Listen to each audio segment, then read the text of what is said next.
बिस्मिल्लाहिर्रहमानिर्रहीम। फरमान मुस्तफ़ा सल्लल्लाहु तआला अलैहि वसल्लम, जो मुझ पर एक बार दुरूद शरीफ पढ़ेगा अल्लाह पाक उस पर 10 रहमतें भेजते हैं। सल्लु अल हबीब सल्लल्लाहु अलैहि वसल्लम। मुस्काना अजीम सुन्नत मुबारक राशिद अतारी नूर रूहानी इलाज लेकर पेश खिदमत है।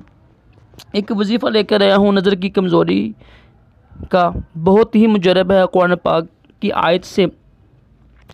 ये कुरान पाक की आयत नंबर 22 होगी और सूरत क़ाफ। ठीक है, ये आपने पढ़नी कैसे है? जिनकी नज़र कमज़ोर हो, ठीक है, ऐनक लगी हो, इंशाल्लाह उससे भी निजात मिलेगी। फजर की नमाज़ पढ़ कर और मगरिब की नमाज़ पढ़ कर, ठीक है, फजर की नमाज़ के बाद मगरिब की नमाज़ के बाद 7 मरतबा, 9 मरतबा और 11 मरतबा ये कुरान पाक की आयत पढ़ के ना दोनों हाथों की उंगलियों पर दम कीजिएगा और आंखों में मलें। इंशाअल्लाह अज़्ज़ व जल इस अमल की बरकत से नज़र ठीक हो जाएगी। ये अमल आप करें 26 दिन, इंशाअल्लाह बड़ा ही आज़मुद्दा है।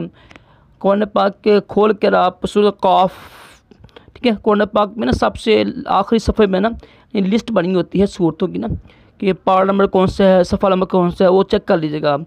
सूरह क़ाफ है, आयत नंबर 22 है। बिस्मिल्लाहिर्रहमानिर्रहीम। वकशफ़ना अन्का ग़िताअका फ़बसरुकल यौमा